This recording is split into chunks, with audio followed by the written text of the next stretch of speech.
Hey, I'm Jeffrey Masters, and welcome back to part 2 of our LGBT Q&A two-parter with Kate Bornstein. We just posted a brand new interview with Kate, so you can find that right under this one in the podcast feed. And as a companion to that conversation, I also wanted to offer up this one that we had in May of 2018. Kate, for those of you who don't know, is a writer and performer, a trans elder. She's also the author of the memoir, A Queer and Pleasant Danger. The subtitle to that book, and I love this, the subtitle is The Inspiring True Story of a Nice Jewish Boy Who Left the Church of Scientology to Become the Lovely Lady She Is Today. And when I look past my own insecurities about posting interviews from so long ago, when I was just a baby interviewer, I can definitely hear myself figuring things out and learning in real time. And when I look past that, I can see this fascinating conversation about how much has changed in the last 30, 40 years when it comes to how we think about, experience, and describe gender. And then to that last point, in our conversation about language and how much has changed, we do use the T word, so just a heads up there if you'd rather not hear it. All right, without further ado, here is Kate Bornstein.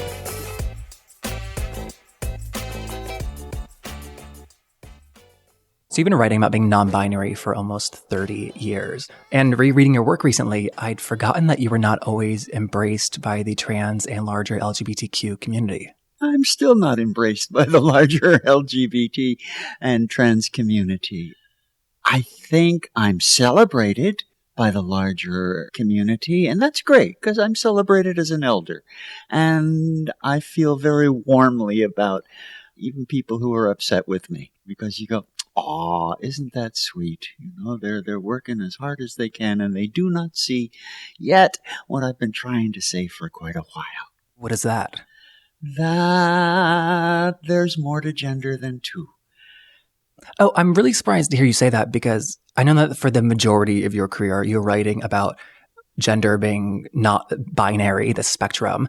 And for a large part of your career, that was a theory as we talked about it. But I feel like nowadays we talk about that as fact. More and more people do talk about gender as a spectrum. But when we get into the notion of a spectrum, then to start with, gender existed in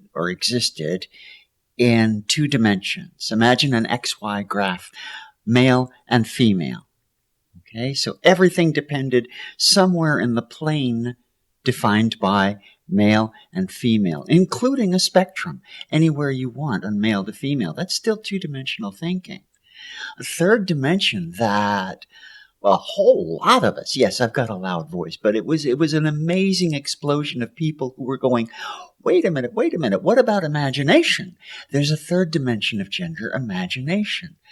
And this puts gender beyond male and female, and instead of an XY graph, now we've got this kind of globe or cube, whatever shape you want to make it in.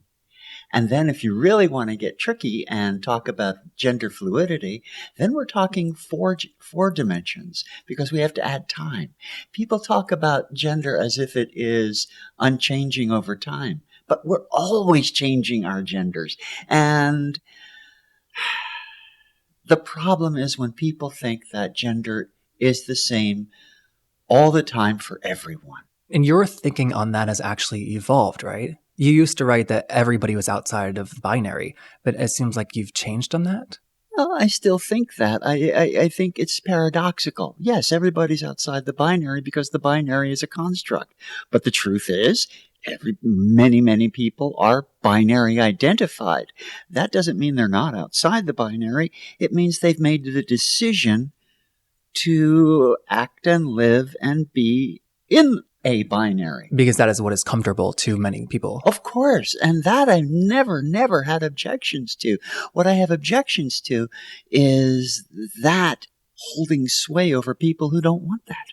So what is the argument against you? You've said that you've been denounced over and over by the trans community. You being non-binary is not actually harmful to me. This gets back to my loud voice.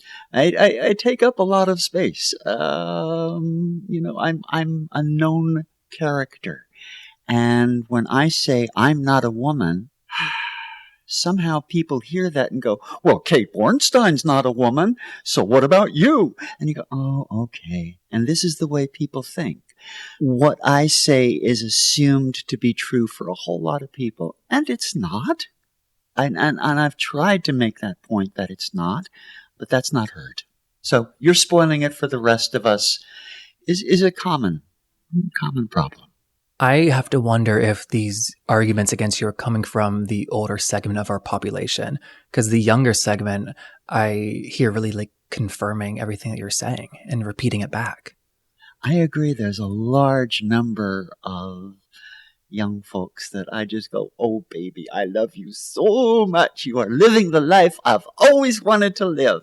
And yes. And still, there are degrees of that. So, yes, and these are people you meet. Remember, the people we meet, the people we hang out with, are not the majority of the people in the world. We've still a long way to go.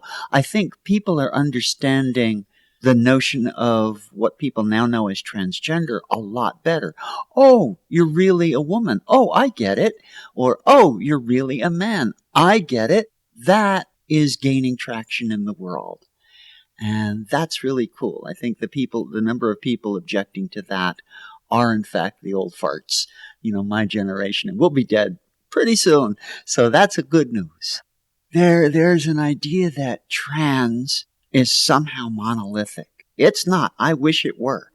When I was coming out, when I was exploring all this stuff in the 80s, there were transsexuals, men, women, boys, girls who had transitioned or were about to transition from one to another gender. There were transvestites, people who dressed up for various reasons, enjoyed it, did it for sex, did it in secret, did it on the street and celebrated it. They were transvestites. They were street fairies. But there wasn't much else. To be a real transsexual in those days, you needed a medical stamp of approval, which included, okay, you need hormones and surgery. And then you were a real transsexual. Well, in the late 80s, people started adding the qualifier, are you a post-op transsexual? Are you a non-op transsexual? Are you a pre-op transsexual? And all of a sudden that got cool. And then the word transsexual was really excluding people. So we used transgender to include anyone who was fucking around with gender at all. And so transgender has been the inclusive term for a long time until May of 2014, when Time magazine came out with Laverne Cox on the cover and said the transgender tipping point. And I saw that month is when I finished my chemotherapy for lung cancer. It's all gone now. I'm happy it's all gone. But I'm reading this thing. I'm going, what do you mean transgender tipping point? Because I knew like thousands and thousands of people were nowhere near a tipping point because of their transness. They couldn't get jobs. They were harassed in the street or beat up or killed. That's not anywhere near a tipping point. And then I got it. Transgender had been redefined in the mainstream. Transgender replaced the word transsexual. Because now, when most people hear the word transgender, they think, oh, a man, a woman, a boy, or a girl has transitioned or about to transition from another gender. Great. The great stride that transgender people in those terms have made is that it is no longer tied to a medical decree.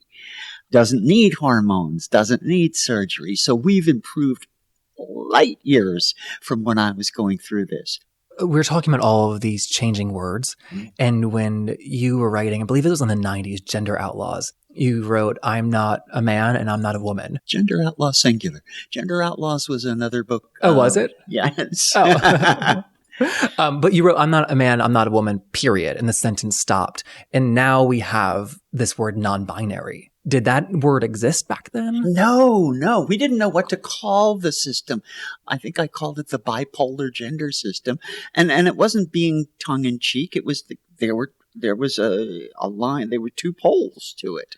But yeah, the only way I could define myself well was by what I was not. I said, I'm not man, not woman. That's me. And do you still feel more comfortable with saying what you're not, or are you now okay with this like positive word? I like the positive word because it also expresses what we are in the negative. When we start saying, here's what I am in the positive, that time drops out of the equation because whatever we say we are is gonna change. But whatever we say we're not, that's not gonna change. While we're talking about language too, and the evolving perception of gender, our understanding, has your feeling on the word tranny evolved? I know you self-identify as that. Yeah, I don't insist on it anymore. I know that it can be triggering in the old sense of the word trigger, in that people who have been traumatized, when they hear the word tranny mixed with the tone anger, or even not, my sincere regret to hear that you've been traumatized.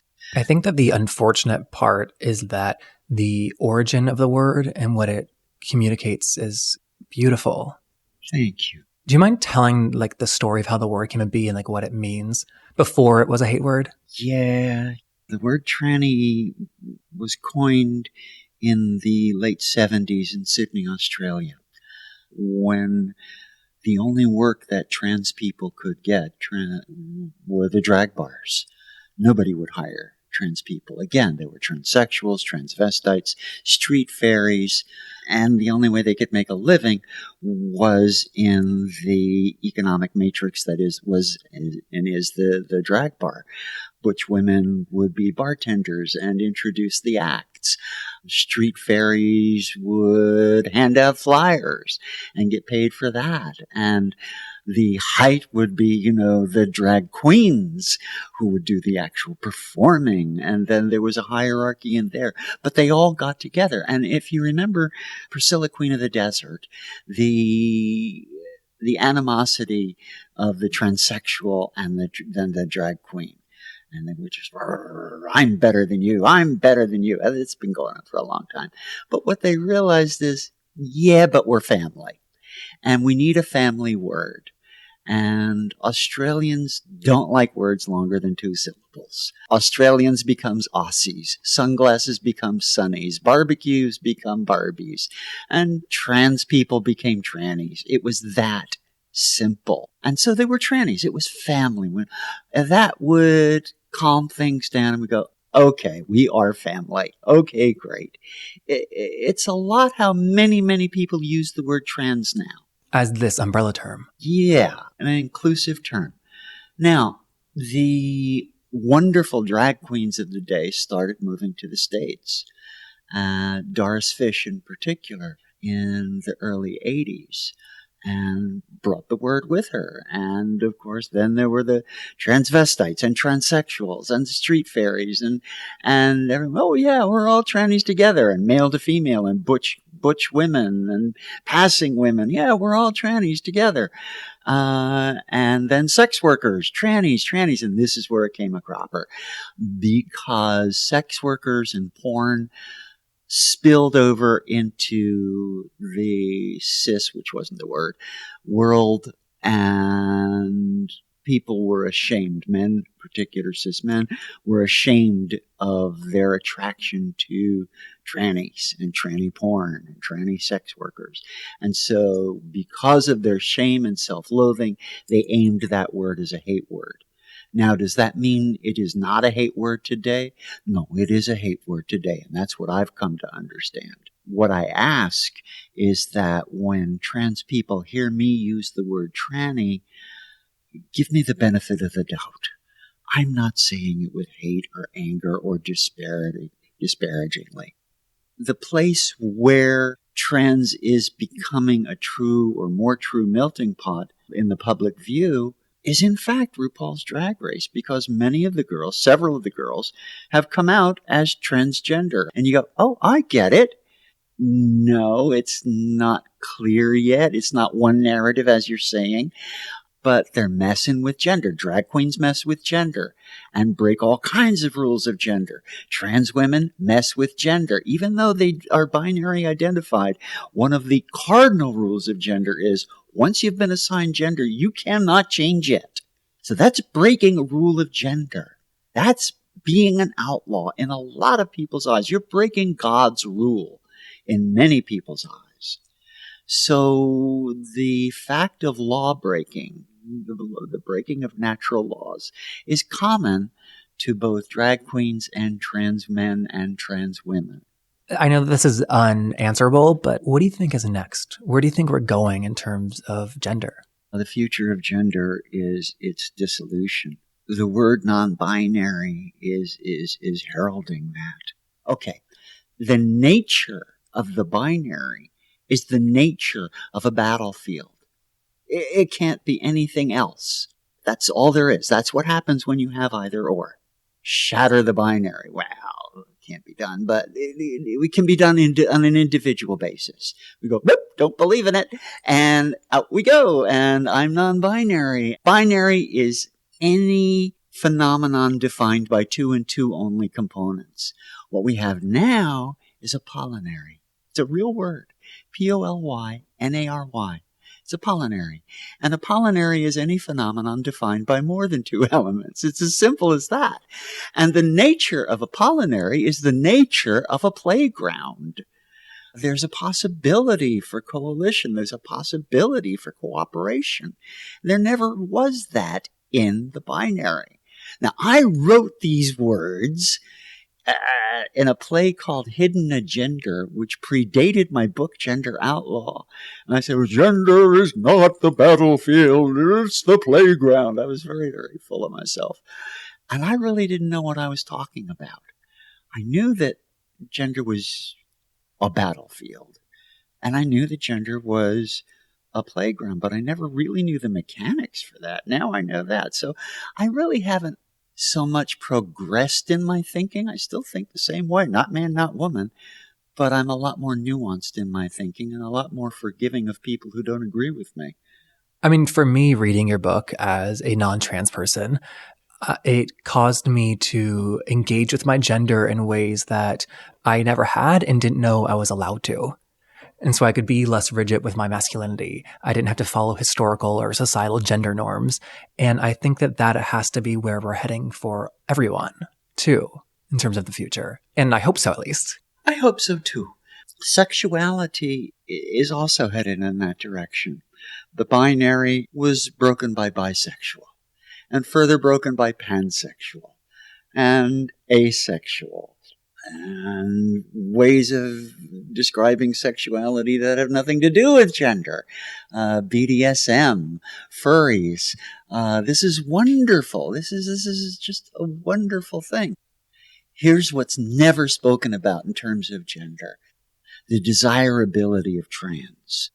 When you have someone who's mixing the signals, who's going, well, yeah, male and female, all at the same time, masculine and feminine, and that's an attraction, that's a turn on, that's seen as perversion. I was talking about the future of gender and mentioned what I believe it is, which is the non-trans view. In terms of the future for trans people, I look forward to a future where they can walk down the street safely, where they're not stared at, and where gender ambiguity is not considered anything out of the norm. Now you're assuming that people can read transgender people all the time. I'm thinking of more of my non-binary friends and people who are visibly trans. Correct. Okay. So you're hoping for a pollynary system of gender where it's a playground as opposed to a battlefield. Yeah. Yeah, me too. And I hope that we're heading there quicker than it's taken us to get to where we are now. It hasn't taken that long. It's been less than 30 years, my darling. I'm 70. I just turned 70. In a blink of an eye, Time magazine was talking about a fucking tipping point. Really? I'm going, holy shit! See, I read that headline, the tipping point, the transgender tipping point, as being a tipping point about awareness and not acceptance. Interesting. Okay. Makes more sense that way. But I can tell you this, that transgender people have taken it as acceptance. Okay, now here I am, accept me. That's always been the way of a marginalized group when it becomes visible. I'm human just like you. This was feminism. Women are people too. Accept me. And there's nothing wrong with that, but that's how it's being taken is okay. Okay, I've reached the tipping point. Accept me, hire me, give me a job, let me pay the rent. Let me walk down the street safely without a bullet coming in my head. Going back to sex for a second, Sure. you are 70 years old now. Uh-huh. How has sex changed for you? I'm not champing at the bit about it much anymore. That's a black and white difference from what you wrote in your memoir. When my memoir stopped before I moved to New York, and that was 20 years ago, my darling, sex has always been a wonderful, wonderful energy for me, and I've enjoyed playing with sex most all of my life.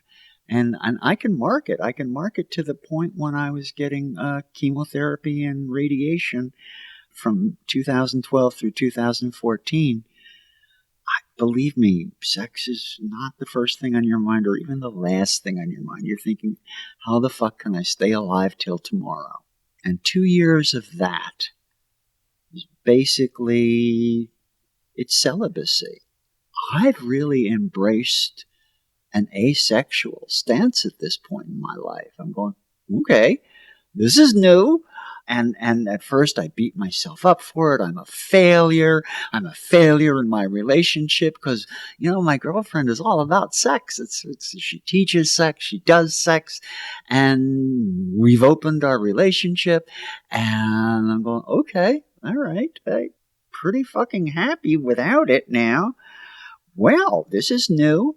So that's kind of where I'm at right now. I don't think I've ever really come out and said that before. You seem very at peace with it. That's taken a while. That's taken years. Yes, but I am. Has that been as challenging as gender? I guess. Yes. So much of me was, look how queer I am with sex, fucking suck, and BDSM. And honestly, I think I could probably still do the master-slave thing, but it really doesn't tweak me anymore. And slave was such an integral part of my identity. Oh my God, to be of service. And what I've done is I've now said, okay, I still want to be of service. That's what underlies every bit of my work. It's just not done in a sexual scene anymore. Looking at your life, everything that you have done and write about, it has gone against what society tells you is quote unquote normal. So you are very open about how this slave aspect, being told what to do, excited you to your core. And there can be a stigma against listening to those feelings in you. And I also tie that connection to a stigma against gender and, being assigned male and expressing anything differently. And it sounds like you are always just listening to what you want, to your gut. There's a Buddhist koan. Koan is a Zen teaching story. They usually make no sense at all. Like, what is the sound of one hand clapping is a Zen koan. And you're supposed to think about that one for decades until you figure out how that really makes sense. There's no answer, but it's a koan people teach. The koan that's got me going and has had me going since the late 80s is this one. The way you do anything is the way you do everything. What the fuck? What? That's the whole koan. And if that's true, then anything I do mindfully is a rehearsal for anything else I want to do mindfully. Anything I do that I find satisfying is a pattern for anything else I might do that I would find satisfying. Sex and orgasm and sexual service and bondage. These were all one, and pain. Oh my God. Nothing like a single tail whip on your back. That's like exciting. So, all right, how does that translate? a great fucking conversation when someone makes a brilliant fucking point that hurts and is true. And you go, oh, okay, now I'm starting to get it. And there's a big difference between sex and sexy. I haven't given up sexy. I like that. That's fun. But with my identity now, all right, for a long, long time, and maybe up till about 6, 7, 8 years ago, I was 6 feet tall. I'm 5'8" now. You know, old people shrink. I'm little comparatively. I see myself as more little. And I'm old. Honey, you know, 70 is the new 50. No, it's not. It's 70, darling. And so I'm old. What I've tried since day one of cross-dressing was to be a lady. This was my mother's favored identity. I know it's a matter of being gracious in any situation, and I've always tried to be a lady. So I'm little, I'm old, I'm a lady. I'm a little old lady. And this is what I enjoy being nowadays. I love walking down the street, and I put someone just yesterday went, hey, Grandma. I go, hey, baby. And this is great. And I can go, young man, might I have that seat? Oh, yes, ma'am. Thank you, dear. And So that goes back to the playground aspect of gender. Thank you. You know, people are afraid of getting old, and age and sexuality affects all of us. Oh my God, I'm getting old. I'm not sexy anymore. Maybe not. But there's lots of different ways to be sexy. I mean, I used to wear leopard print skin tight gowns. Honey, if I did that now, you know, who likes seeing cellulite? No, nobody. Now I'm dressing all hippie chic, which is how I wanted to be when I was in my late teens and my early 20s. I always wanted to be that cute hippie chick. And to me, that's a kind of a sexy. So you find what you're capable of and you go, okay, I can do this. Old hurts. There's a great deal of pain in being old, I got to tell you. When I played King Lear in college, I was talking to my director, how do I really play age? I had played a lot of, goofy old men on stage. I was a character. Oh, yes, I can play an old man, and I didn't want to make it a caricature. How do I play age? And he says, imagine this. Every day you wake up and something new hurts. And you go through the day with these new pains and old pains, and it affects how you move. And you go, oh, okay. All right, I get it. So age hurts. And with age comes a great deal of loss.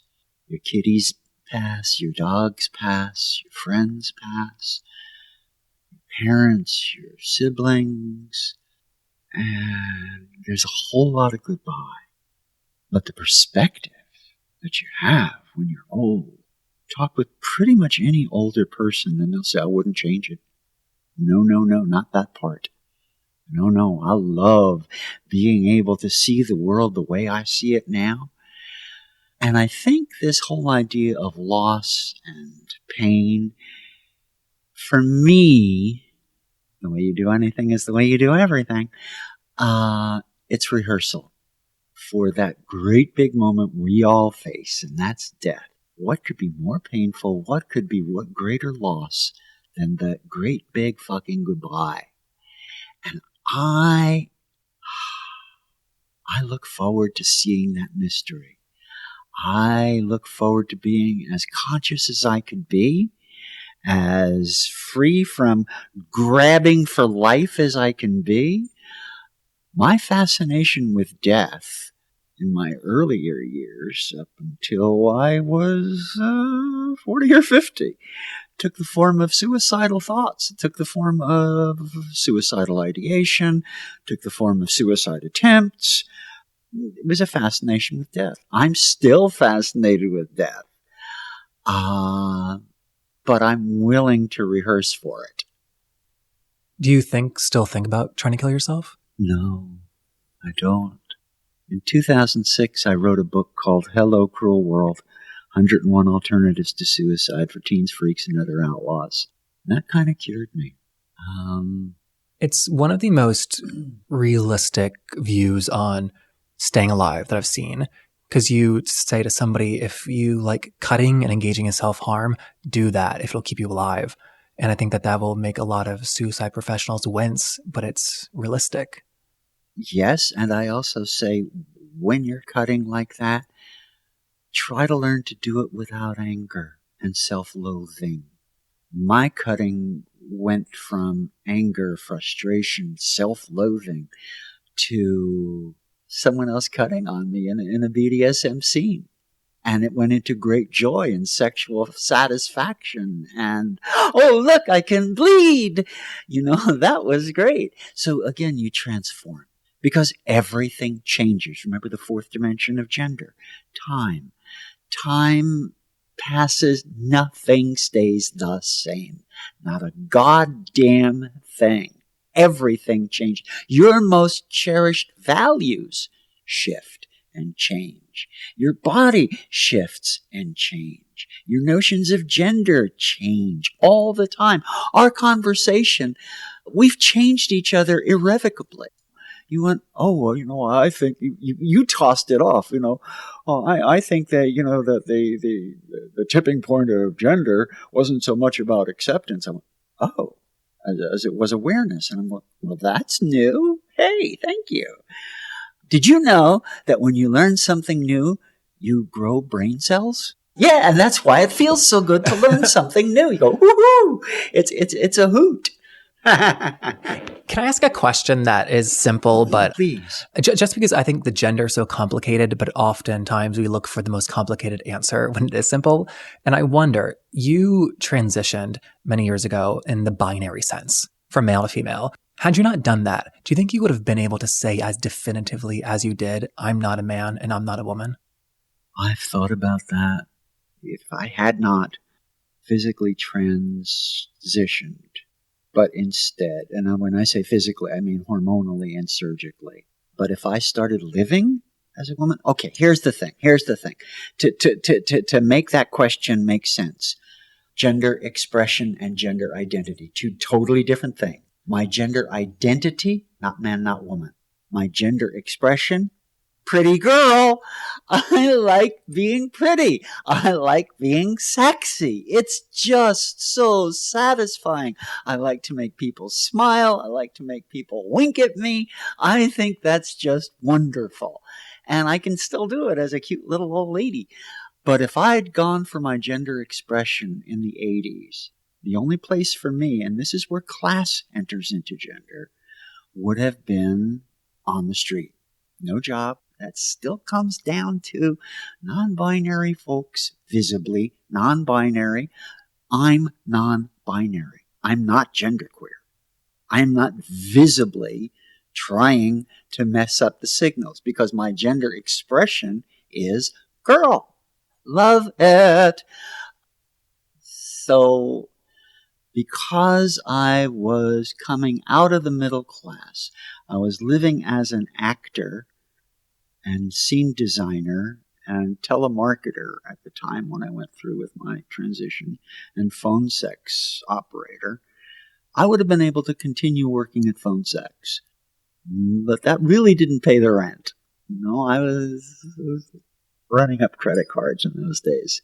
It was hard to go and find a job looking like not man, not woman. And I ask that really because nowadays there are people in the media, you can find other non-binary people and we know that that is an option. But back then it was like, I'm not man, I'm not woman. I think like my response would have been like, that's not a choice you have, Yeah. So to be able to think that and claim that to me is rather remarkable back then. Back then the question was, yes, the response was that's not a choice, but the question was, well, then what are you? And I'd say, I'm not man, not woman. No, but then what are you? I'm not man, I'm not woman. And you say the future of gender is when that question can go, oh, okay. That's the future of gender. Doesn't mean everybody is that. It just means, oh, I get it. Sure. No problem. That is such a great place to leave it on. I have one more question, which is a simple one and involves a binary, actually, now that I think of it. In your documentary, you say that your name is Kate Bornstein and you say your name is Kate Bornstein. Is one correct? No. Growing up, it was always my father insisted on Bornstein. And my older brother insisted on Bornstein. My mother and I would look at each other and go, whatever, just spell it right, dear. And that's how it is. Sometimes it comes out of my mouth Bornstein. Sometimes it comes out of my mouth Bornstein. I'm honestly unaware of it. And it does not matter to me. So Kate Bornstein, not man, not woman, not Bornstein, not Bornstein. Bless your heart. And that was Kate Bornstein. If you'd like to hear our most recent conversation, that is right above this one in the podcast feed. And then as always, if you enjoyed this conversation, please help us spread the word on social media. We are on Twitter and Instagram at LGBTQpod. I'm on there at JeffMasters1. When you post a tweet or an Insta story or post on Facebook, things like that are really the biggest way you can help our show continue making new episodes every week. So thank you so much to everyone who does that. We're brought to you by The Advocate magazine in partnership with GLAAD. I'm Jeffrey Masters. I will see you next week. Bye.